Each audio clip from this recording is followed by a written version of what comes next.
Thank you very much. I'm the cleanup adder. And first of all, I want to say thank you very much to the center, to the university for holding this wonderful conference. I have to start out with one disclaimer, which I'm required to give, and that is particularly on the subject that we're talking about. Because I'm lead counsel for the U.S. House of Representatives in the challenge of the ACA, I just have to state that whatever I'm going to state from this point on, I'm not speaking for the House of Representatives, which I'm sure they would be very relieved to hear. Second, by the way, with the ACA suit, as was discussed earlier, actually most of these cases are not necessarily between the states and federal government. The ACA case, which is the Burwell case, just won the critical motion against the administration's best efforts. The administration made clear that it had to win on standing, and in fact it lost. And so we are on our way, very likely, to the D.C. Circuit at the request of the White House. But that case is moving forward. My second disclaimer, by the way, is that two of us have flights at 1:45 by coincidence going to Oklahoma City. And so if I run out, it's not because of anything my co-panelists said or any deep injury that I have suffered. I'm going to be talking in many ways about a subject that amplifies our last two speakers, that deals with identity and federalism. We've heard in this conference some really insightful thoughts about the foundations of federalism, the function of federalism, its role within our constitutional system. We've had a debate about core figures like James Madison and how he really felt about federalism.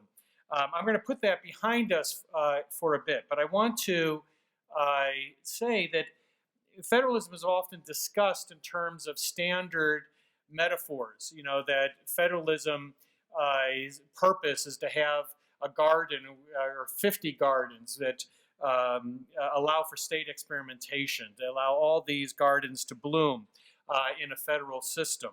This idea that we have a better system by state experimentation runs very deeply within the rationale for federalism. I view federalism differently, and it ties directly to this identification issue that we're touching upon. To me, federalism, like the separation of powers, is primarily a protection of liberty. I believe if you look at many of the passages of discussion of the founders, you see this concern about the concentration of power in the United States. That concern is amplified when discussing about the separation of powers, but it's also there for federalism. And indeed, many of the same terms and images come forth in these discussions. This idea of having multiple factions, multiple groups, expanding the dialogue, having this mix of different views and different constituencies. They're equally present in both separation of powers and in federalism.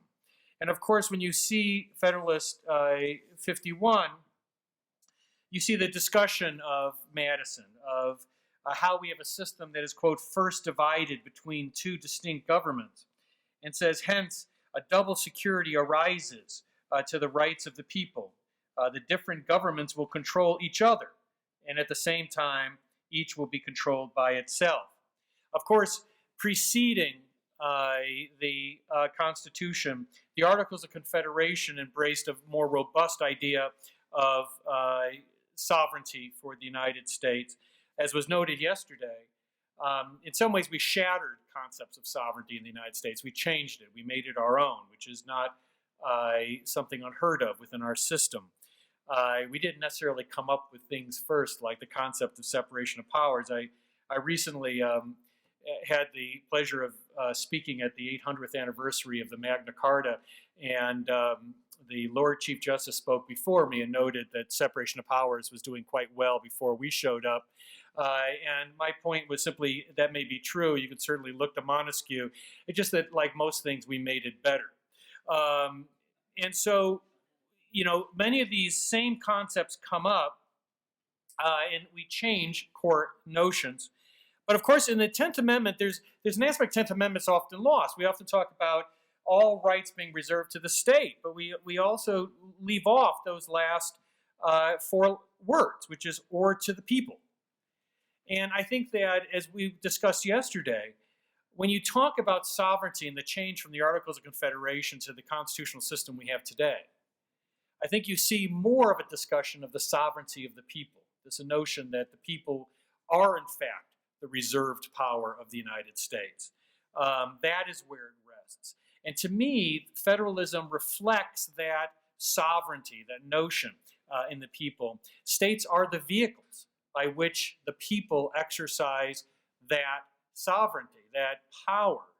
And indeed, because so many of those reserved rights dealt with the majority of power, majority of functions of the government, it meant that in the people rested the power that governed most of our lives.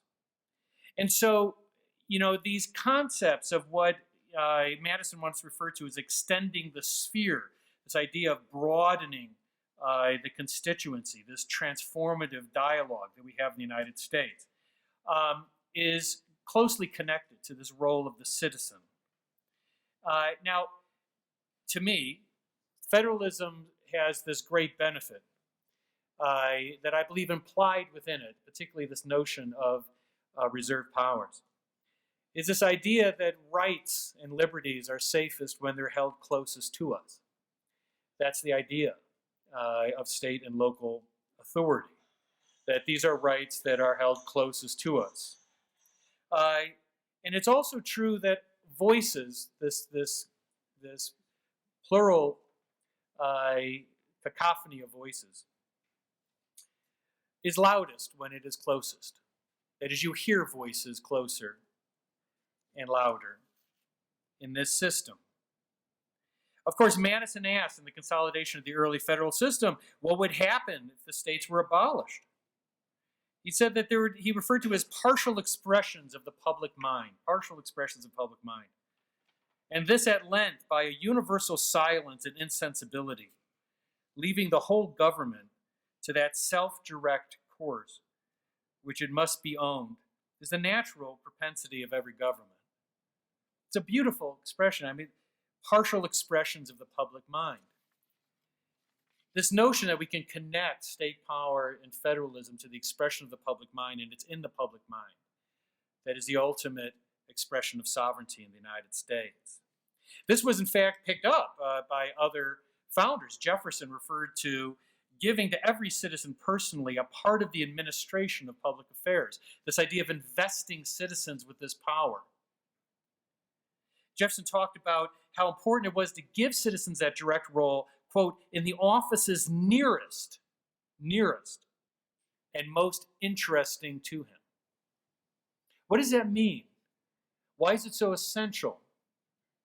You can look at de Tocqueville, which was mentioned earlier, about his administrative decentralization, and he connects this idea of having this local direct role of citizens as a method of combating tyranny. He views it as a protection of liberty. He talks about instilling in citizens, quote, a habit and taste for government. That comes from having that direct role. Now, much has changed in our system, to be sure, and some of those changes may have resulted in this decoupling of citizens from their own governance. The 16th and 17th Amendment that I discussed yesterday had a tremendous impact upon federalism. The direct election of senators decoupled the role of the state legislature, the power of the state legislature, over one of the houses of Congress. Income tax gave the federal government its ability to create its own revenue streams, and one that has had a tremendous impact. But the fact is, we can't blame those structural changes, because the fact is that we've changed. We've changed. In some ways, we've become virtual citizens. It's true that we have identification, as Ernie points out, remaining with our states. Most of us are not going to get Ohio tattoos, although those people in Delaware have it easy, I suppose, when it comes to tattoos. But we do have some identification, but we are increasingly detached. As was mentioned, 41% of people don't live in the state in which they are born. But more importantly, we have less interaction with each other. We live in a virtual space. which is something I've been spending a lot of time working on. The average user of social media spends just under 2 hours per day on social platforms. 25%, 28% of all online activity is on social media. For younger people like yourselves, it's particularly pronounced. Between 16 and 24 years, you spend 27 hours a week on the internet. Since 2005, we've doubled the amount of time from 10 hours and 24 minutes to 27 hours and 36 minutes. My students have more interaction often with someone in Beijing than they do Boise. My son's best friend, I just found out last week, is some German girl. He's learning German. And I found out that he has a well-developed relationship with this girl, which concerned me a great deal, until he assured me it was entirely intellectual. And if you can't believe a 17-year-old boy, who can you believe? But the fact is that there is a difference. That is, we've become detached citizens. We've become distracted citizens. And we've become disinterested citizens. You know, when we talk about Franklin's famous statements, and Miss Powell, when she came up and said, "What have you wrought?" And he said, "It's a republic, madam, if you could keep it." The question is that too simple? Have we just changed, and so is the republic itself? Now, Alan Tarr's wonderful work on this, and you know, he talks about these three elements of identification: the strong group loyalty, the shared history, the gratitude of benefits received. The question is, does that create enough identification? Where do we look for examples of that type of identification? It did occur to me last night that there is such a thing, and that is the Chicago Cubs. Now, I say this only because it guarantees that Jack Rakoff won't attack me, because he's a Cubs fan as well. And by the way, so is Tar, so we have you surrounded. Now, the thing is, it's true that we can't really make up, you know, gratitude of benefits received until, well, last night. But yeah, I actually was thinking yesterday, as I was enjoying the Cubs game with one of your students who hooked me up, Sterling, in the library as I raced from the panel to see the final game against Cardinals. And what's interesting is that we do have the type of identification that we once had as states. I'm an example. I've lived down south most of my life, particularly in Virginia, which I love. But if you ask who I am, I'm going to say I'm a Chicagoan, even though I haven't lived there for most of my life. Not only that, my children, we have a Cubs banner, Bears banner, Blackhawk banner all over our house in Virginia. And my children, once my teacher came up to me and said, I didn't know that Maddie, your youngest, was born in Chicago. And I said, well, she wasn't. She was born in Virginia. All my children are Virginians. He goes, well, she keeps on writing down that she's from Chicago. And it turns out that all my kids are writing down they're from Chicago. But that close identification with a city, with a town. The question is, where does that come from? Why do, for example, Cubs, you know, we meet at conferences as a common element of identification? The fact is that there's something to the experiential aspect of being particularly a Cubs fan, the long denial of any sense of positive reinforcement. But the strong identification with this, and the Cubs are particularly that case because it's not just a baseball team, you know. We're the lovable losers, you know. I tell my kids it's character building to be a Cubs fan. Anyone could be a Yankees or a Cardinals fan. You got to be a tough SOB to be a Cubs fan. You have to be able to sustain yourself on nothing, okay, except disappointment. But it holds, doesn't it? It holds that sense of identification. How do we become, forgive me, a Cubs nation?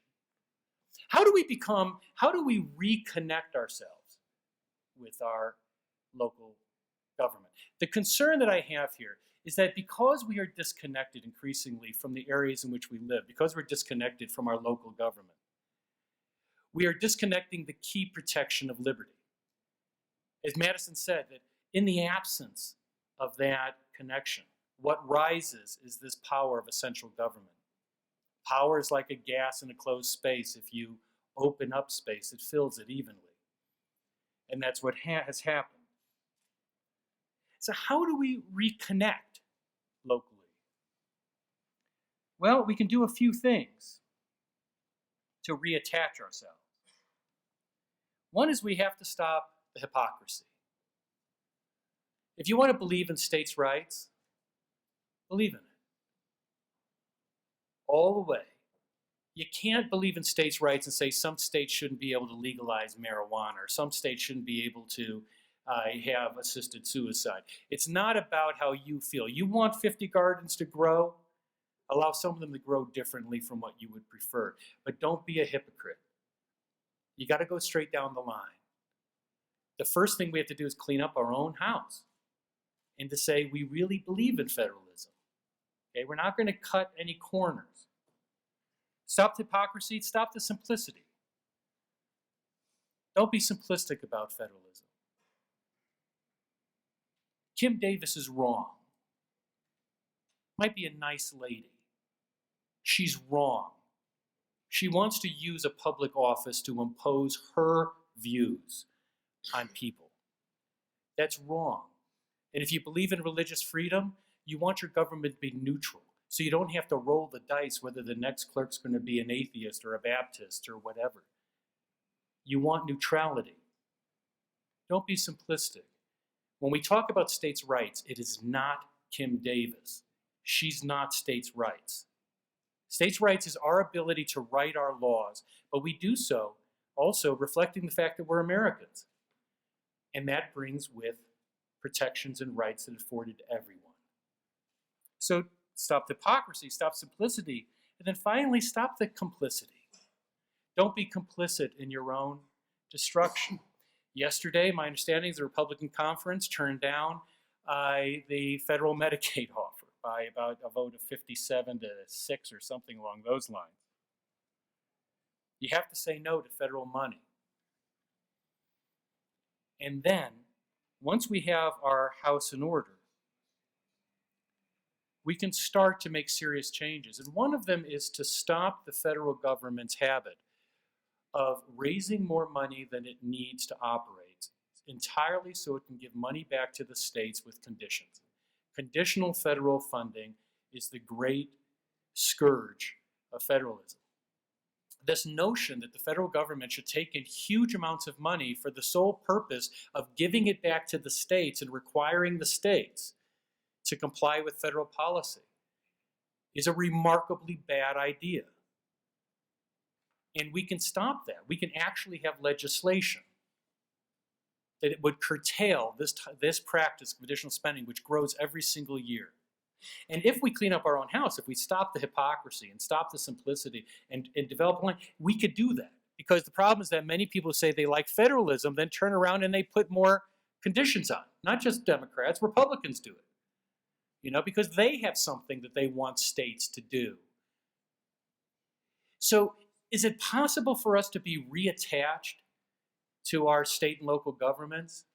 Yes, there is. Just look at this. Sometimes you have to wait a long time. Okay? Federalism, we've waited a long time. But there still is within that an identification that many of us feel, many people in this room feel, an understanding that rights are safest when held closest, voices are loudest when they're nearest. These basic ideas of the center of gravity of our government. So I would suggest to you, very simply, I think that we can become reattached, and federalism can return to its critical role in limiting government and allowing the greatest expression of viewpoints and different voices, but more importantly, the protection of liberty. Thank you very much.